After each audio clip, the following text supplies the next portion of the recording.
আজিৰ নাট্যানুষ্ঠানৰ নিবেদন কুৰুক্ষেত্ৰ।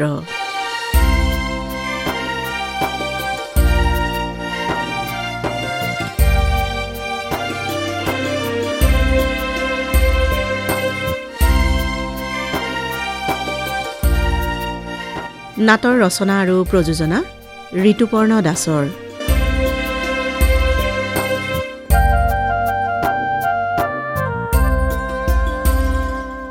কুৰুক্ষেত্ৰ।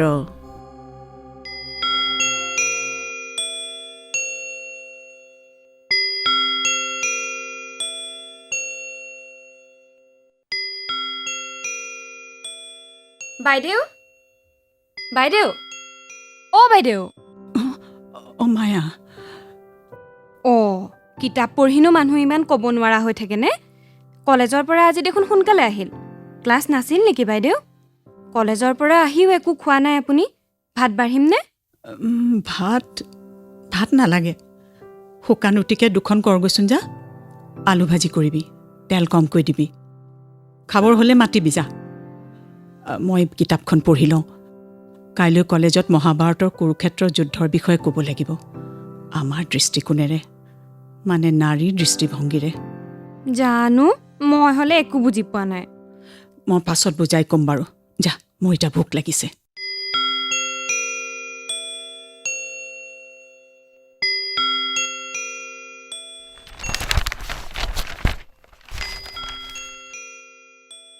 ইয়াৰ আগে মহাভাৰতক এইটো দৃষ্টিকোণেৰেতো কেতিয়াও চোৱা নাছিলোঁ। এৰা, সত্যৱতী সঁচাকৈয়ে এটা বিৰাট ট্ৰেজেডি। যদি সঁচাকৈ ৰাণী সত্যৱতী ভীষ্মৰ এইদৰে মুখামুখি হ'লহেঁতেন, তেতিয়াহ'লে দেখোন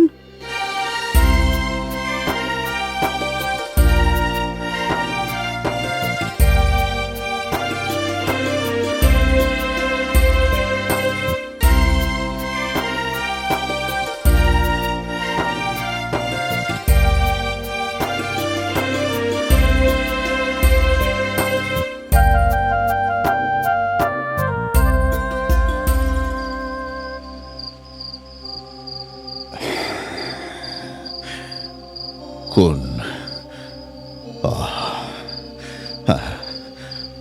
প্ৰণাম আই, প্ৰণাম। আপুনি এই মাজৰাতি, তাকো চাৰিওফালে মৃত্যুৰ তাণ্ডৱ চলাই কুৰুক্ষেত্ৰ ৰণভূমিত।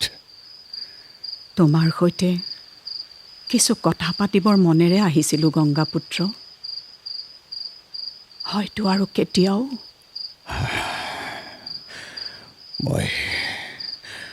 মই বৰ ক্লান্ত আই।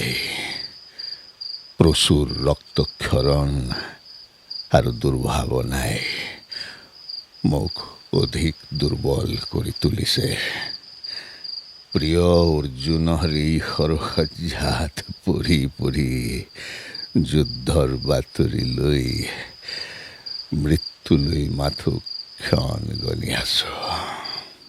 দুষাৰ কথা মাত্ৰ পাতিম। অনুমতি আছেনে তোমাৰ ভীষ্ম? অনুমতি কি যে কয় ৰাজমাতা। মোৰ প্ৰণিপাত স্বীকাৰ কৰক। যশস্বী ভৱ। হাঁহিলা যে পিতামহ? হস্তিনাপুৰৰ সেনাপতি হৈ পৰি আছো মই মৃত্যুৰ শয্যাত। যুদ্ধকাৰ, ভাতৃৰ সতে ভাতৃৰ, বঙহৰ সতে বঙহৰ, আৰু মোৰ যশস্যাৰ আশীৰ্বাদ দিছে আপুনি ৰাজমাতাই। তুমি গংগাৰ পুত্ৰ, মহাৰাজ শান্তনুৰ পুত্ৰ, মহৰ্ষি পৰশুৰামৰ শিষ্য। শাস্ত্ৰ জ্ঞানেৰে পৰিপক্ক তুমি, অস্ত্ৰবিদ্যাত অদ্বিতীয়। এই যশস্যাৰ বাবেইতো তুমি সেনাপতি নিৰ্বাচিত। এই যশ কি কম গংগাপুত্ৰ? সেয়াইতো বিড়ম্বনা, সেয়াইতো বিড়ম্বনা। বাৰু বাৰু কওকচোন, এই মহাসমৰ ঘোষণাৰ লগে লগেইতো আপোনাক পুত্ৰ ব্যাসে লৈ গৈছিল আঁতৰাই। আপুনি পুনৰ এই হস্তিনাপুৰৰ ৰণভূমিত। মোৰ জ্যেষ্ঠ পুত্ৰ ব্যাসে মোক এই যুদ্ধ সহিব নোৱাৰিম বুলি আঁতৰাই নিছিল ঠিকেই, কিন্তু অন্ধকাৰৰ পৰা আঁতৰি পুনৰ অন্ধকাৰত থকাটো জানো সম্ভৱ? এই জানো উচিত ৰাজমাতাৰ বাবে? অন্ধকাৰ? এৰা, অন্ধকাৰ। যুদ্ধৰ ফলাফল নজনাকৈ থকাটো অন্ধকাৰ।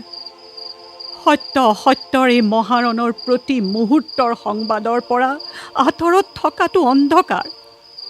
তোমাৰ পৰা পাব লগা বহু উত্তৰ নোপোৱাকৈ থকাটো অন্ধকাৰ। গভীৰ অন্ধকাৰ ভীষ্ম, গভীৰ অন্ধকাৰ। মই ঠিক বুজিব পৰা নাই আই। সকলোবোৰ বুজিও নুবুজাকৈ থকাটো তোমাৰ এক অপূৰ্ব কলাপুত্ৰ। ই তোমাৰ ৰাজবংশীয় পুৰুষসকলৰ এক নিপুণ প্ৰাচীন কলা।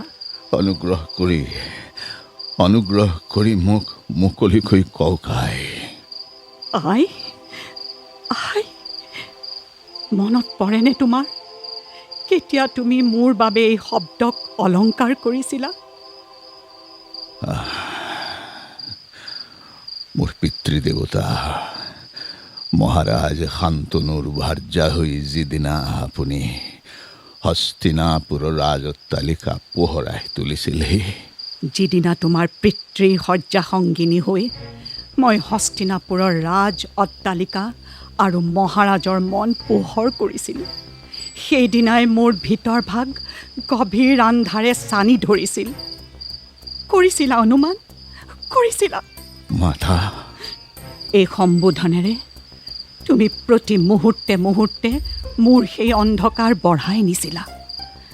তোমাৰ পিতাৰাৰ বাসনাৰ অট্টালিকা পোহৰাই পোহৰাই মই ধৰাশায়ী হৈছিলোঁ। সাধাৰণ মাছমৰীয়া কন্যাই ৰাজ্যৰ শাসনভাৰ হঠাতে চম্ভালিব লগা হোৱাত কি সংকটৰ মুখামুখি হ'ব লগা হৈছিল অনুভৱ কৰিব পাৰিছিলানে কেতিয়াবা? তোমালোক অস্ত্ৰত পাৰ্গত, শাস্ত্ৰত পাৰ্গত, ৰাজনীতি, সমাজনীতি, অৰ্থনীতি, ৰণনীতি সকলোতে পাৰ্গত। আৰু মই পিতাধীবৰ ৰাজে এমুঠিমান মৎস্যজীৱিক লৈ কৰা ৰাজনীতি আৰু সমাজনীতি আছিল কিমান সুশৃংখল, নীতিপ্ৰধান। আমাৰ ৰণনীতি আছিল ভোকৰ বিৰুদ্ধে, ভোগৰ বাবে নহয়। মোৰ বাবে অৰ্থনীতি আছিল নাৱেৰে যাত্ৰীক ইপাৰ সিপাৰ কৰি পোৱা আধলি শিকিটোৰ হিচাপ মাত্ৰ। সেই গাভৰুগৰাকীক তুমি আনি মেলি দিলাহি অবুজ সাঁথৰৰ এই মহাসমুদ্ৰত, যাৰ নাম হস্তিনাপুৰ। একো নুবুজোতেই শিৰত জাপি দিলা ৰাজমাতাৰ কিৰীতি। সাধাৰণ দৃষ্টিত ই আছিল উত্তৰণ, গৌৰৱৰ উচ্চ শিখৰ। কিন্তু মোৰ বাবে এই সমস্ত অথন্তৰৰ মূলতে আছিলা তুমি ভীষ্ম, তুমি। হস্তিনাপুৰৰ আজিৰ এই দুৰ্ভাগ্যৰ বাবে জগৰীয়া প্ৰতিটো কাৰণৰ পৰা কৌশলগতভাৱে নিজকে নিলগাই ৰখাৰ দৰে মোৰ দুৰ্ভাগ্যদাতা হোৱাৰ দোষৰ পৰা নিলগত থাকিব নোৱাৰিবা পিতামহ। যুগ প্ৰাচীন কথা, যি এতিয়া ইতিহাস,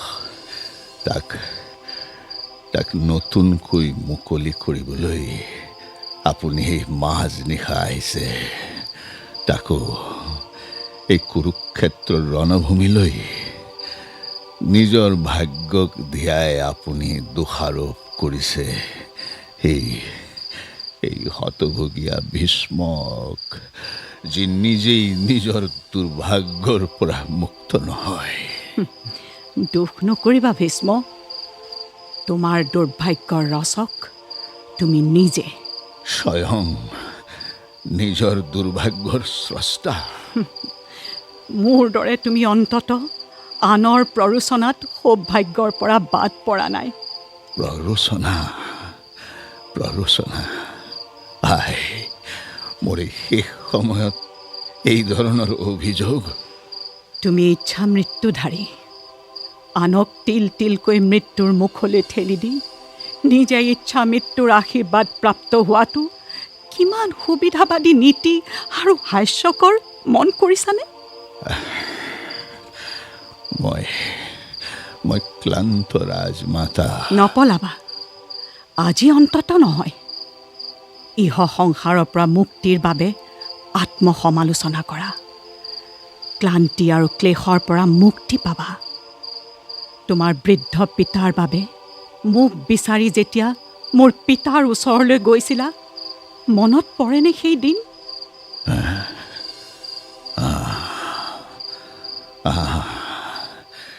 সেই দিন এই ভীষ্মই জানো পাহৰিব পাৰে ৰাজমাতা? আপোনাৰ ৰূপ লাৱণ্যত মোহিত হৈ পিতা মহাৰাজ শান্তনুৱে আপোনাৰ পিতৃক আপোনাৰ সৈতে তেওঁৰ বিবাহৰ প্ৰস্তাৱ আগবঢ়াইছিল। কিন্তু আপোনাৰ পিতৃৰ চকু আছিল হস্তিনাপুৰৰ সিংহাসনত। মোৰ পিতাৰ সৈতে আপোনাৰ বিবাহ হ'লে আপোনাৰ সন্তান ৰাজসিংহাসনত বহাৰ চৰ্ত ৰাখিছিল তেওঁ। সিংহাসনৰ ওপৰত চকু? ইতিহাসে তেনেকৈয়ে কয়, ভৱিষ্যতলৈ তেনেকৈয়ে ক'ব। ইতিহাস ৰচনাৰ পৃষ্ঠপোষক যে ৰজা, সেইটো সত্য। কদাপি নহয়। মোৰ পিতা কিঞ্চিতো হস্তিনাপুৰৰ ৰাজসিংহাসনৰ প্ৰতি লালায়িত নাছিল। কিন্তু তেওঁতো নিজেই সেই কথা মোৰ আগত। সেয়াইতো অন্ধকাৰ গংগাপুত্ৰ, সেয়াইতো ভুল ইতিহাসৰ। ইতিহাসে সিংহাসনৰ প্ৰতি লালায়িত বুলি অভিহিত কৰা মোৰ পিতা ধীবৰৰাজ সেইদিনা কেনে সংকটত পৰিছিল তাক ভবাৰ অৱকাশেই বা আছিল কাৰ?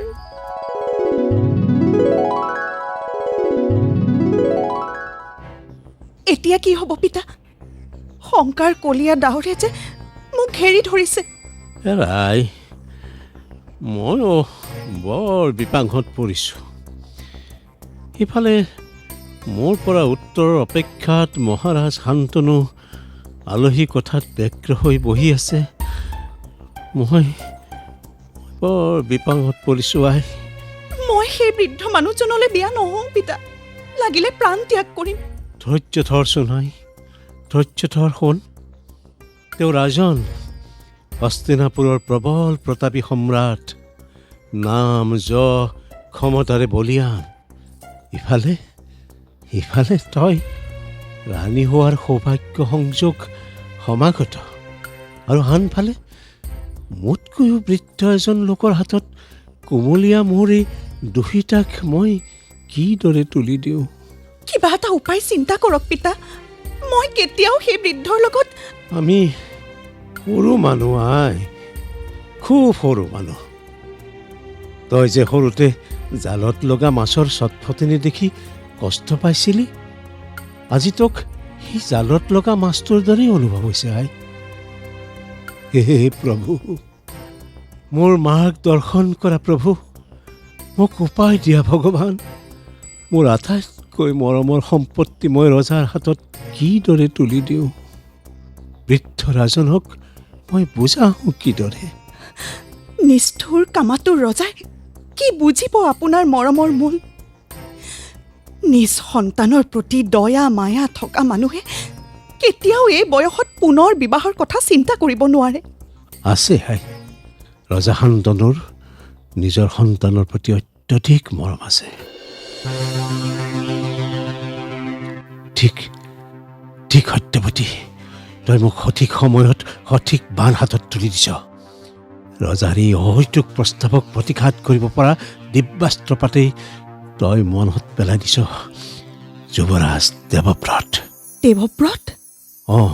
দেৱব্ৰত। হস্তিনাপুৰৰ ভৱিষ্যত ভাগ্য নিয়ন্তা দেৱব্ৰত। সিদিনা মাত্ৰ মহাৰাজ শান্তনুৱে পুত্ৰ দেৱব্ৰতৰ যুৱৰাজৰ অভিষেক সম্পন্ন কৰিছে। তুমি বৰ ডাঙৰ সহায় কৰিলা প্ৰভু, বৰ ডাঙৰ সহায় কৰিলা। মই ঠিক বুজা নাই পিতা। দেৱব্ৰতেই যে ভৱিষ্যতে হস্তিনাপুৰৰ ৰজা হ'ব তাত কোনো সন্দেহ নাই। 7টা সন্তানৰ মৃত্যুৰ পাছত ৰজাই ৰাণী গংগাক ত্যাজি দেৱব্ৰতক পাইছে। যুৱৰাজৰ প্ৰতি ৰজাৰ মৰম আটাইতকৈ বেছি। তাতে যুৱৰাজ শাস্ত্ৰজ্ঞানেৰে পণ্ডিত, ৰাজনীতিৰ জ্ঞানেৰে অদ্বিতীয় আৰু অস্ত্ৰবিদ্যাৰে পাৰ্গত হৈছে মহৰ্ষি পৰশুৰামৰ পৰা। এইজন পুত্ৰক সিংহাসনৰ পৰা আঁতৰাই তোৰ ফালৰ সন্তানক তাত অধিষ্ঠিত কৰাৰ চৰ্ত দিলে ৰজা অহা বাটেৰেই ঘূৰি যাব। তোৰ কণ্ঠত তাই সৰস্বতীয়ে ঠিত লৈ এনে নিশ্চিদ্ৰ উপায় দিছে। আই, তই ইয়াতেই তাকে কথাবোৰ কাণ পাতি শুনিবি। মই ৰজাৰ প্ৰস্থানৰ দিহা কৰোগৈ।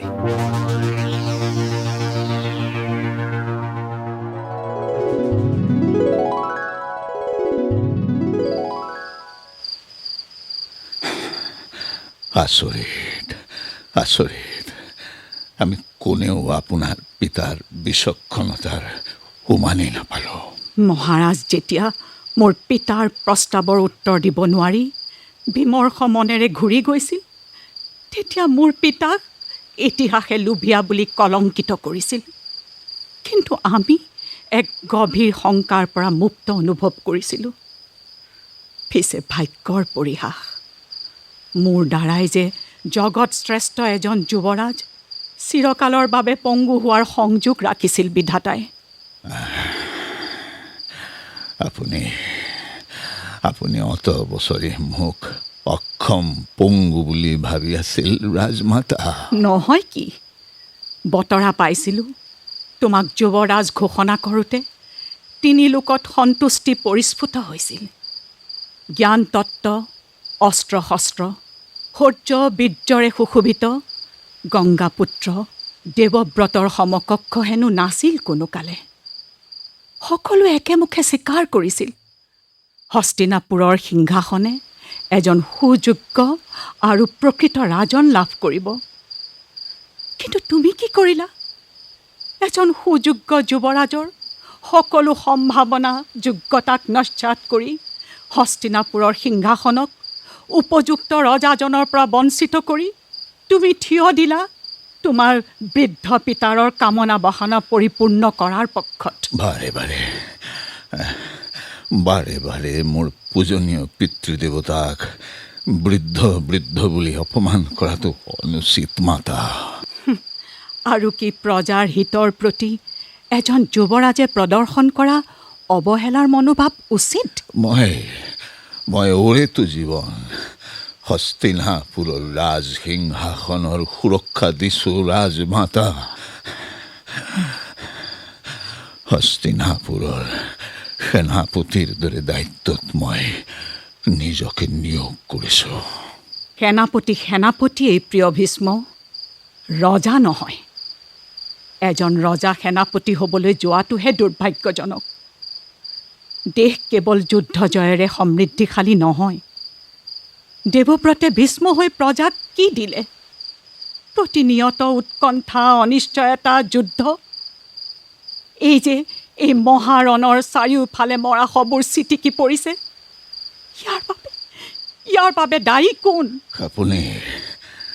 আপুনি পুত্ৰ ধৃতৰাষ্ট্ৰৰ ৰাজনৈতিক অন্ধতা আৰু গান্ধাৰ নৰেশ শকুনিৰ কুটিল ষড়যন্ত্ৰক আওকাণ কৰিছে। সেয়াও ইতিহাসৰ আন এটি ডাঙৰ ভুল। মোৰ বিচাৰত এই মহাযুদ্ধৰ শত সহস্ৰ বীৰ যোদ্ধা সৈনিকৰ মৃত্যুৰ কাৰণ তুমি। উভতি চোৱা অতীতলৈ। এজন আৰ্যপুত্ৰই, এজন যুৱৰাজে কেৱল মাত্ৰ পুত্ৰ ধৰ্ম পালন কৰিবলৈ গৈ কৰা ভুলৰ পৰিণতি এয়া। হস্তিনাপুৰৰ প্ৰধান ৰক্ষক হিচাপে, প্ৰধান পৰামৰ্শদাতা হিচাপে সময়ত মাত নমতাৰ পৰিণাম এয়া। মিছা সময়ত সময়ত সকলো অন্যায়ৰ মই বিৰোধিতা কৰিছোঁ। ৰাজতন্ত্ৰত কেৱল মৌখিক প্ৰতিবাদেৰে অন্যায়ৰ পৰা মুক্তি লাভ কৰিলে তোমাৰ গুৰু পৰশুৰামৰ অস্ত্ৰবিদ্যা অথলে যাব পুত্ৰ। কিন্তু অস্ত্ৰবিদ্যা যে আত্মৰক্ষাৰ বাবে আই। কুলবধূ দ্ৰৌপদীৰ তেনে সেয়াই দোষ আছিল। তেওঁৰ হাতত অস্ত্ৰ নাছিল। তেওঁ ভৰসা কৰিছিল তোমাত, পিতামহ ভীষ্মৰ নিৰাপত্তাত। পালে কি ভৰা ৰাজসভাত উলংগ হোৱাৰ অপমান। তেওঁক দুঃশাসনে চুলিত ধৰি চোচৰাই আনোতে, দুৰ্যোধনে উৰুত বহুৱাব খোজোতে এবাৰ যদি তৰোৱাল উলিয়াই ল'লাহেঁতেন শান্তনু নন্দন, হস্তিনাপুৰৰ ভাগ্যৰেখা তেতিয়া অন্যফালে বাট ল'বলৈ বাধ্য হ'লহেঁতেন। ৰজা ধৃতৰাষ্ট্ৰ তেতিয়া মৌন আছিল মাতা। ৰজাৰ সন্মুখত মোৰ তেনে আচৰণ ৰাষ্ট্ৰদ্ৰোহৰ সমান হ'লহেঁতেন। ধৰ্মৰাজ যুধিষ্ঠিৰে নিজ ভাৰ্যাক জোৱাত বাজি লগাইছিল। দ্ৰৌপদীৰ বলৱান স্বামী অৰ্জুন আৰু ভীমো আছিল নীৰৱ, অসহায়। নীতিয়ে কয় পুত্ৰবধূক অত্যাচাৰ কৰা, ৰাজহুৱা স্থানত উলংগ কৰাটো নীতি। হস্তিনাপুৰৰ আৰ্য সমাজৰ সেইটো কেৱল মোৰ ওপৰত কিয়?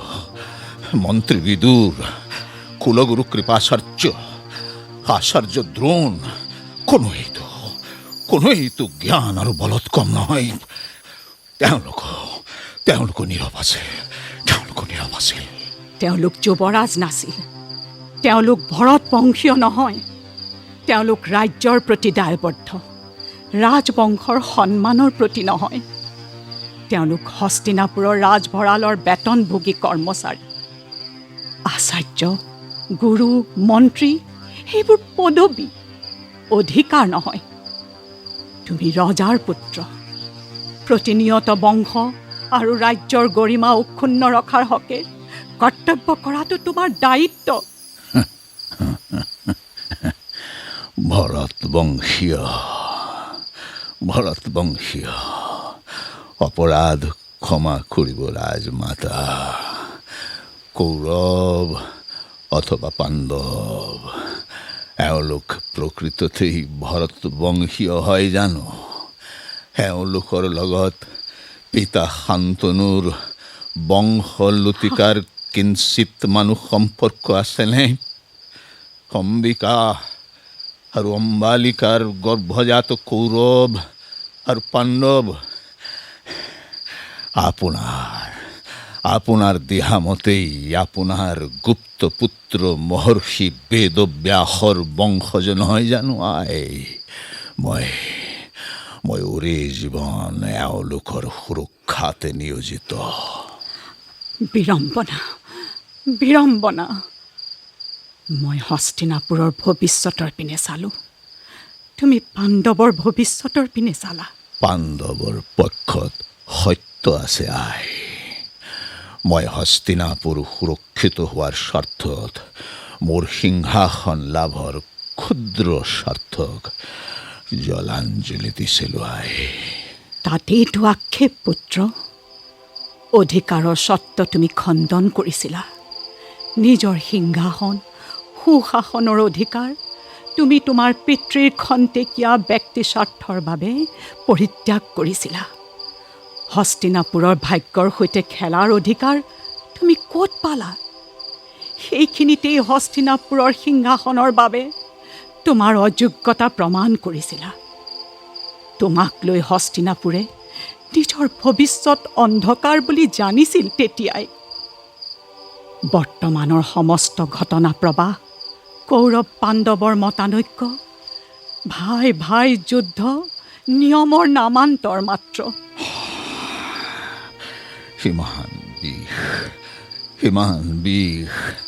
সিমান বিষ আপুনি অতদিনে মনত লৈ আছিল আই। হয়, মই উপায়ন্তৰহীনা। ৰাজমাতা মই নাৰী, যি হস্তিনাপুৰে মোক ৰাজমাতাৰ কপালি পিন্ধালে, সেই হস্তিনাপুৰতে কুলবধূ দ্ৰৌপদীৰ বস্ত্ৰহৰণ হ'ল।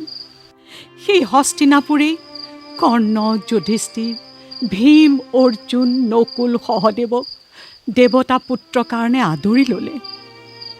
কিন্তু হিড়িম্বাক অনাৰ্য বুলি বনতে এৰি থৈ আহিল, কাৰণ তেওঁ আছিল নাৰী, অনাৰ্য। পৰাশৰ মুনিয়ে দিয়া বেদব্যাসে নতুন ভাৰতবৰ্ষৰ বংশলতাৰ গুৰি ধৰিলে তাত আপত্তি নাই। আপত্তি গুণী জ্ঞানী হৈও বিদুৰ লিগিৰি পুত্ৰ হোৱাত। তুমি সকলো নীতি জ্ঞান প্ৰাপ্ত হৈও অম্বাক অপহৰণ কৰি বিবাহৰ বাবে অস্বীকাৰ কৰিছিলা। তোমাৰ ভাগ্যৰেখা চোৱা পুত্ৰ, সেই অম্বাই তোমাৰ মৃত্যুৰ কাৰণ হৈ তোমাক আজিৰ অৱস্থালৈ আনি কুৰুক্ষেত্ৰৰ ভূমিত শুৱাই থৈছে। যুধিষ্ঠিৰে অশ্বত্থামা হত বুলি দিয়া ঘোষণা ভুল, কিন্তু ফুল কোমলীয়া অভিমন্যুক সপ্তৰথীয়ে বেহুত সুমুৱাই হত্যা কৰাটো নীতি। কিয় এই সকলো অন্যায় অবিচাৰৰ মুকলি বিৰোধ কৰা নাছিলা? কিয় এবাৰো তোমাৰ তৰোৱাল আৰু ধনু তুলি লোৱা নাছিলা? নীতিৰ স্বাৰ্থত, উচিত কৰ্তব্যৰ স্বাৰ্থত কিয় পুত্ৰ, কিয়? ৰাজনীতি, ৰাজনীতি আই, ৰাজনীতি। ৰাজনীতি সদায় ৰজাৰ স্বাৰ্থত। আপুনি কৰা প্ৰতিটো অভিযোগেই হয়তো আপোনাৰ দৃষ্টিকোণেৰে সত্য আই। হস্তিনাপুৰৰ ভাগ্যৰ চকৰিৰ দ্ৰুত গতিত বহু কথা উভতি চোৱাৰ অৱকাশেই নাপালো।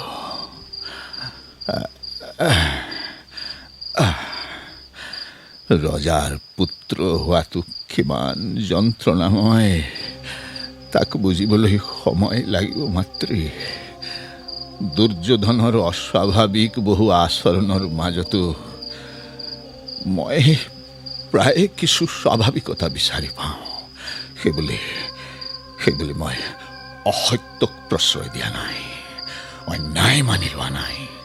এই সত্য যে দুৰ্যোধন অহংকাৰী, কিন্তু ইও সত্য যে হস্তিনাপুৰৰ সিংহাসন তেওঁৰ অধিকাৰ।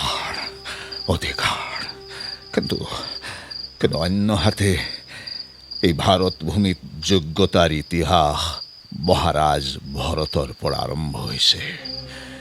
ইতিহাসে কটা বাটেৰে মই আগবাঢ়িছিলোঁ আই। ৰজাৰ কোনো নিজা বাট নাথাকে। ইতিহাসে ধৰা আঁৰিৰ পোহৰত যি বাট দেখা যায়, সিয়ে সত্য। সেই সত্যৰ বাটেৰেই সময় আগবাঢ়ে। ইও সত্য যে ইতিহাস সলনি কৰাৰ প্ৰয়োজন থাকে, কিন্তু সেই ধুমুহাৰ বিপৰীতে আগবঢ়াৰ দৰে এখোজ আগুৱালে 10 খোজ পিছলৈ যাবলৈ বাধ্য। সময় ৰৈ নাথাকে। হস্তিনাপুৰৰ ভাগ্যক, হস্তিনাপুৰৰ সময়ক আগবঢ়াই নিবলৈ মই এই ৰাজ্যৰ সিংহাসনৰ সুৰক্ষাত নিমজ্জিত হলো। মোৰ ভুল ক'ত আই, ভুল ক'ত? ভুল তোমাৰ ভিতৰৰ আৰু বাহিৰৰ সত্তাটোৰ নিৰন্তৰ যুঁজখনৰ। তুমি অস্থিৰ তোমাৰ দুয়োটা স্থিতিক লৈ। ভিতৰি তুমি শুদ্ধ বুলি ভাবা পাণ্ডৱক, আৰু বাহিৰে সেনাপতি হিচাপে শুদ্ধ বুলি ভাবা কৌৰৱৰ ৰাজতন্ত্ৰক। তুমি উৰেটো জীৱন বেতন ললা কৌৰৱৰ, আৰু মনে মনে সমৰ্থন কৰি থাকিলা পাণ্ডৱক। তোমাৰ এই আদৰ্শই ভাৰতবৰ্ষৰ উত্তৰ প্ৰজন্মক সুবিধাবাদকে নিশিকালেনে? সুবিধা পাইছে আৰু এই ভীষ্ম নিজকে বিচাৰ কৰি চোৱা পুত্ৰ। এই কুৰুক্ষেত্ৰত মহাসমৰ আৰম্ভ হ'ল যেতিয়া ই এক পৰিণতিলৈকে নিশ্চয়কৈ যাব। কিন্তু তুমি তোমাৰ অন্তৰ্যুদ্ধখনৰ পৰা পৰলোক গমনৰ পূৰ্বেই মুক্ত হোৱাৰ প্ৰয়োজন।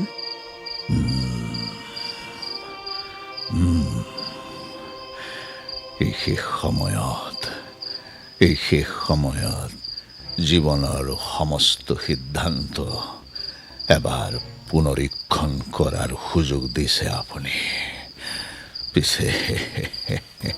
পিছে পামেই বা কি আই, শুধৰোৱাৰ অৱকাশেই বা ক'ত মাতা।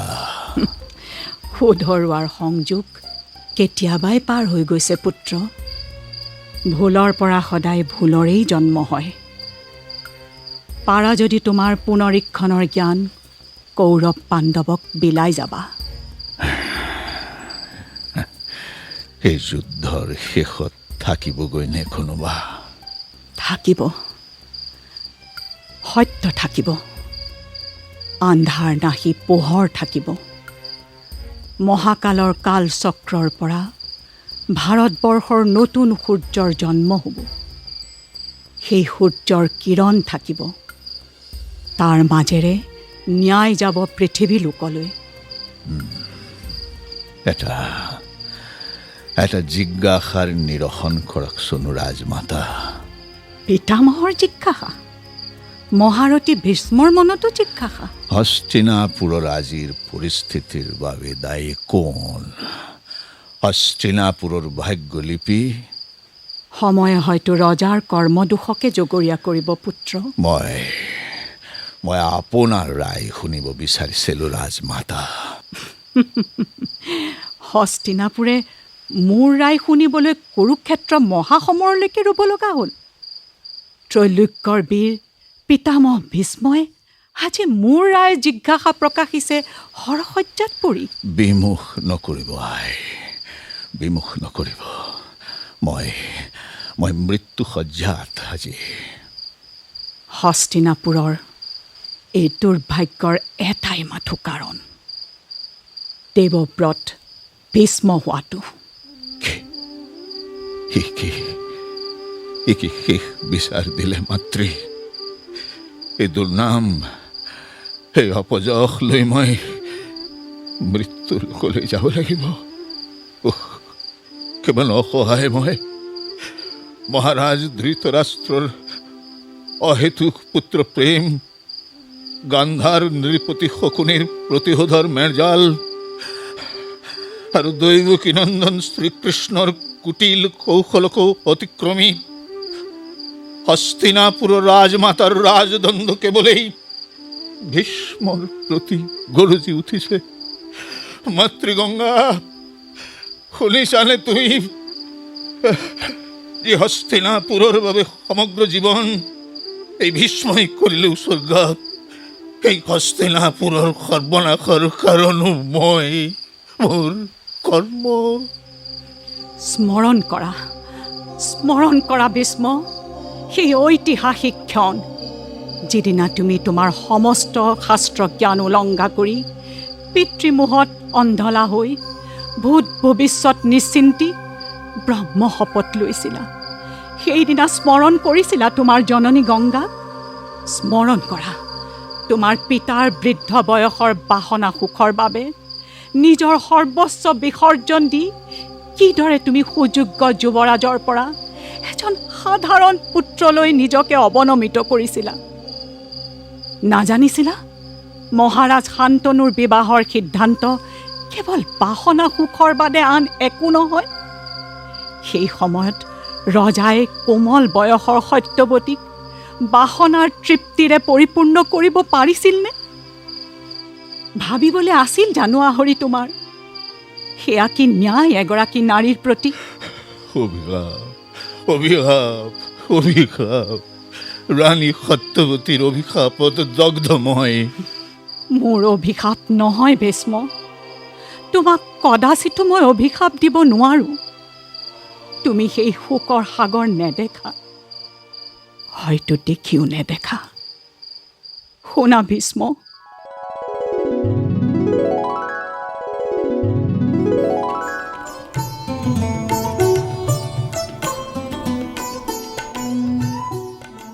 সখী সখী সখী চাওঁ ফুলৰ মালা গাঁঠিবলৈ এৰা। কিয়?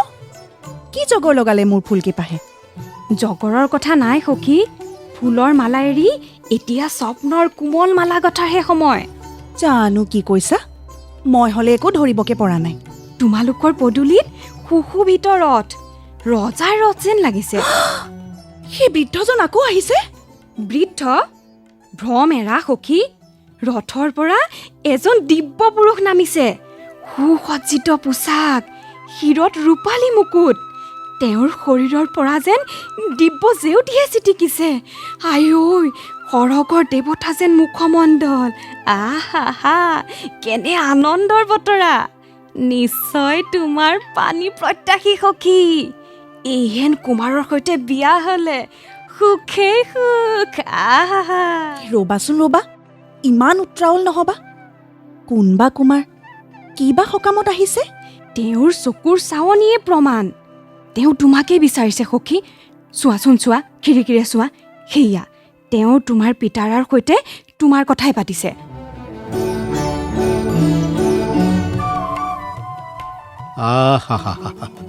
আজি আমাৰ কি আনন্দ! হস্তিনাপুৰৰ যুৱৰাজ স্বয়ং এই ভগা কুটিৰলৈ আহিছে। আপোনাৰ দৰে যুৱৰাজক বহিবলৈ দিবলৈকে এই দৰিদ্ৰৰ গৃহত আসনৰ অভাৱ। বহিবৰ সময় নাই ধীবৰাজ। মই এটি বিশেষ উদ্দেশ্যত আপোনাৰ ওচৰলৈ ভিক্ষাৰ পাত্ৰ লৈ আহিছোঁ। ভিক্ষা? লাজ কিয় দিছে যুৱৰাজ? হস্তিনাপুৰৰ যুৱৰাজে আদেশ কৰক, ভিক্ষা নহয়। কওকচোন, কিদৰে আপোনাক সন্তুষ্ট কৰিব পাৰোঁ? মই আপোনাৰ ওচৰত থকা ৰত্ন এটি বিচাৰি আহিছোঁ। ৰত্ন? মোৰ হাতত? হয়, আপোনাৰ কন্যাৰ বাবে বিবাহৰ এটি প্ৰস্তাৱ লৈ আহিছোঁ। মই নকৈছিলোনে? সেয়া চোৱা, যুৱৰাজৰ ৰথত উঠি তুমি হস্তিনাপুৰৰ নগৰত প্ৰৱেশ কৰিবা। বাটৰ মানুহে তোমাক ঘূৰি ঘূৰি চাব। এনেহেন দিব্য পুৰুষৰ তুমি সংগিনী হ'বা। তুমি হস্তিনাপুৰৰ ৰাণী হ'বা। যুৱৰাজৰ বাহু বন্ধনত সোমাই। আহা, মোৰ হ'লে তোমালৈ ঈৰ্ষাহে লাগিছে সখী। সপোন কোঁৱৰ যেন নামি আহিছে সৰগৰ পৰা। সখী সখী, এওঁ ভাৱত বিভোৰ হ'লে।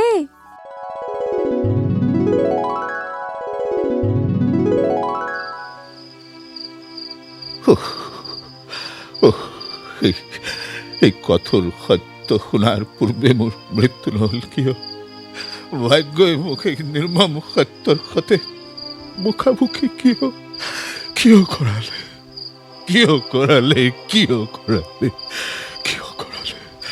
বিচলিত নহবা শান্তনু নন্দন, ময়ো বিচলিত হোৱা নাছিলোঁ। ঠিক তাৰ পাছতেই তুমি যি ঘোষণা কৰিলা, সিয়েই তোমাৰ আজিৰ পৰিণতিৰ কাৰণ। মোৰ পিতাই মহাৰাজ শান্তনুক বিমুখ কৰি উভতাই পঠোৱাৰ পাছত ৰজাই দুদিনলৈ খাৱন শোৱন এৰাৰ বাবেই তোমাৰ সেই সিদ্ধান্ত। আচৰিত, হস্তিনাপুৰক বন্ধকীত থৈ তুমি যি কৰিলা, এই ৰক্তৰঞ্জিত কুৰুক্ষেত্ৰ ভূমি তাৰেই কৰুণ পৰিহাস। ধৃতৰাষ্ট্ৰ, শকুনি, শ্ৰীকৃষ্ণ, তুমি মেলা ইতিহাসৰ একোটি পৃষ্ঠা মাথো। সময়, ইতিহাস তোমাতে বিলীন ভীষ্ম। জীৱনৰ এই বৰ সন্ধিয়াত কি বিচাৰ কৰিলাই? অতি নিৰ্মম এই সত্য, অতি নিদাৰুণ। মোৰ মনৰ অন্ধকাৰ হৈয়ে ৰ'ল গংগাপুত্ৰ। অলেখ অজস্ৰ প্ৰশ্নৰ উত্তৰ মই আজিও নাপালোঁ। তোমাক মনোকষ্ট দিব খোজা নাছিলোঁ। মোৰ কোনো অভিযোগো নাই। কেৱল মাত্ৰ তোমাক জনাবলৈ আহিছিলোঁ যে আত্মবিশ্লেষণ কৰা। ইতিহাসে এদিন সকলোকে নিজৰ দৃষ্টিৰে ফঁহিয়াই চায়। চকুযোৰ বন্ধ কৰি স্মৰণ কৰা সেই ভুলৰ অতীত।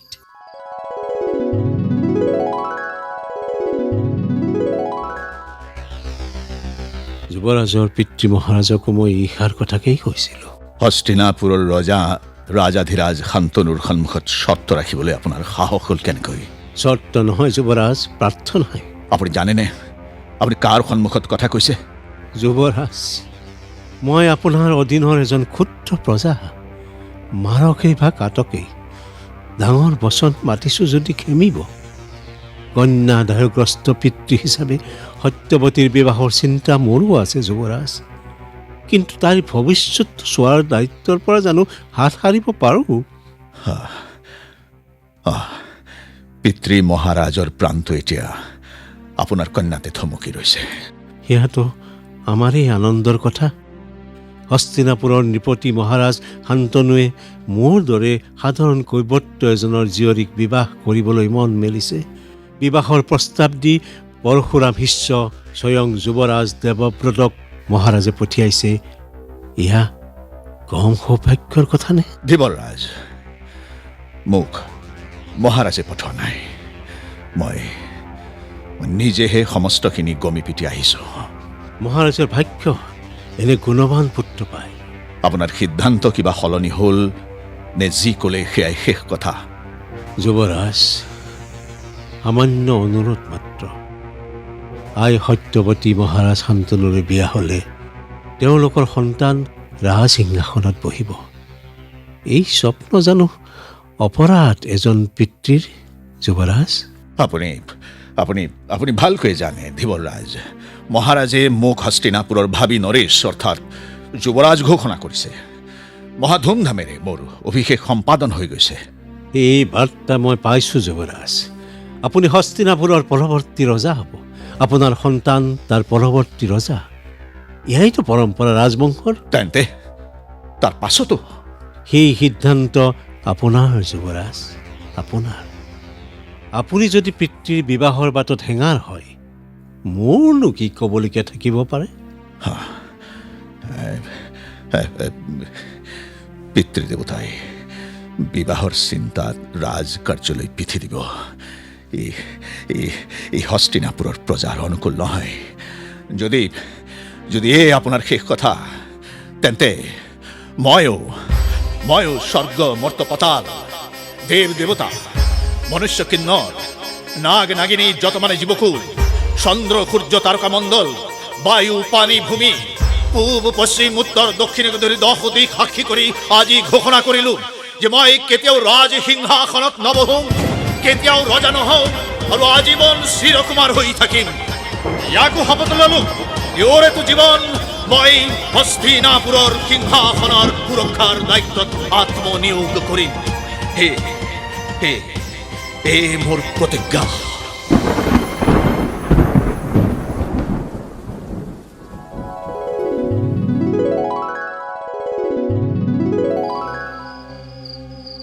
মনত পৰিছেনে ভীষ্ম? এতিয়াও সময় আছে। সুস্থ ৰাজনৈতিক নীতিৰ বাণী বিয়পাই যোৱা। পুত্ৰ ব্যাসৰ সৈতে মই যামগৈ। এই যুদ্ধৰ পৰিণতিত আমাৰ সকলোৰে পৰাজয়। মোৰ প্ৰতি দেশভাৱ নাৰাখিবা, ময়ো ৰখা নাই। পৰলোকলৈ যাত্ৰাৰ আশীৰ্বাদ ল'বা। প্ৰণাম আই। যশস্বী ভৱ। বিদায় পুত্ৰ, বিদায়।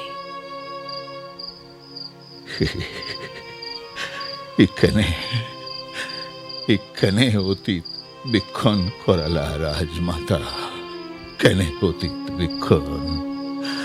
এই ভীষ্মক তুমি অভিশপ্ত কৰি তুলিলা। অভিশপ্ত ৰাজমাতা, ৰাজমাতা, ৰাজমাতা।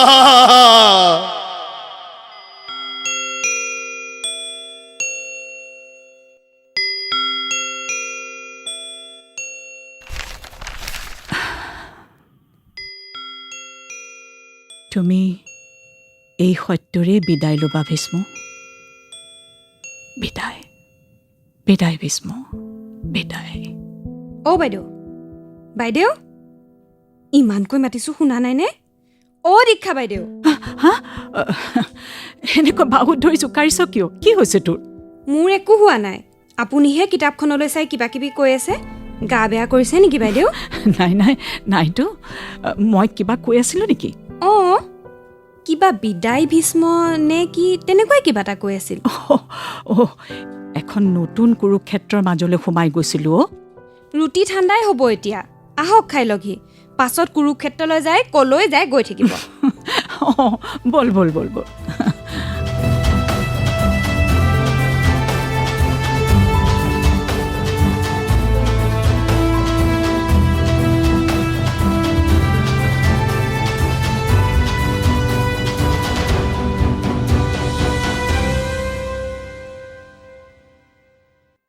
কুৰুক্ষেত্ৰ নাটখনি শুনিলে। বিভিন্ন চৰিত্ৰত অভিনয় কৰিলে ভীষ্ম আৰু দেৱব্ৰত তপন দাস, দীক্ষা আৰু সত্যৱতী মলয়া গোস্বামী, ধীৱৰ ৰাজ অবিনাশ শৰ্মা, গাভৰু সত্যৱতী স্নিগ্ধা গগৈ আৰু মায়া মমী বৰাই। সংগীত অভিজিত বৰ্মনৰ, নাটৰ ৰচনা আৰু প্ৰযোজনা ঋতুপৰ্ণ দাসৰ।